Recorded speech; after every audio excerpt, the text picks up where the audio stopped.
একটা কথা জানো, জাহান্নামের দৃশ্যটা এতটাই ভয়ঙ্কর যে আমাদের রসুল একদিন মেরাজে গিয়েছিলেন। যখন মেরাজে গিয়েছিলেন, সমস্ত যত ফেরেশতা আছে সমস্ত ফেরেশতা রসুলের সঙ্গে দেখা করেছে, মোলাকাত করেছে, সালাম দিয়েছে, হেসে কথা বলেছে, বিভিন্ন রকম সব যে ঘটনা আছে।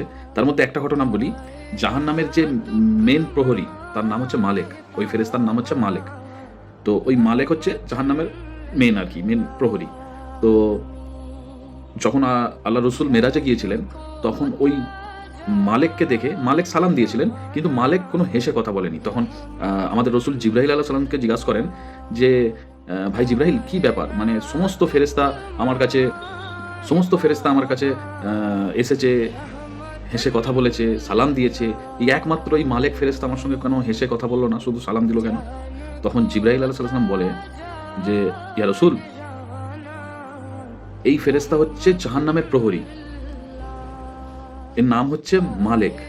যেদিনে জাহান্নাম সৃষ্টি হয় সেই দিন থেকে তার মুখের হাসিটা চলে গেছে। জাহান্নামের এতটা ভয়াবহ দৃশ্য যে সেই মালেক নিজে দেখে তার সেই দিন যে হাসিটা চলে গেছে, আজ পর্যন্ত তাকে কেউ হাসতে দেখেনি। একটাই হাসির কারণ ছিল, সেটা ছিল আপনাকে দেখে হয়তো হাসতে পারতো, কিন্তু আপনাকে দেখেও সে হাসেনি।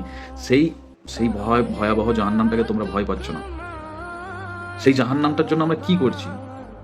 আমরা গুনায় লিপ্ত হয়ে যাচ্ছি, আমরা নামাজ পড়ছি না, রোজা রাখছি না, মদ খাচ্ছি, নেশা করছি, বিভিন্ন রকম পাপ কাজ করছি যাতে ওই জাহান্নামে যেতে পারি। চিন্তা করো, একটা ফেরেশতা আছে যে ওই জাহান্নামটাকে দেখার পর তার মুখের হাসিটা চিরজীবনের জন্য চলে গেছে। সেই জাহান্নামটাকে কি করে তোমরা এরকম দ্বারা ক্যাজুয়ালি নিয়ে নিচ্ছ, তার কথা তোমরা ভাবছো না।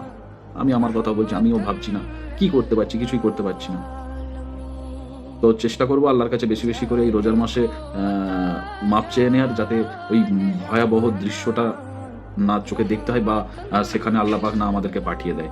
সবসময় আল্লাহর কাছে একটাই বক্তব্য রাখবে তোমরাও, যে আল্লাহ তোমাকে না দেখে বিশ্বাস করে ঈমান রেখেছি মৃত্যু পর্যন্ত, ঠিক ওইভাবে আল্লাহ তুমি আমাদের গুনাহগুলোকে না দেখে যেন জান্নাত নসিব করে দিও। এটা আল্লাহকে সবসময় বলতে থাকবে, বুঝলে?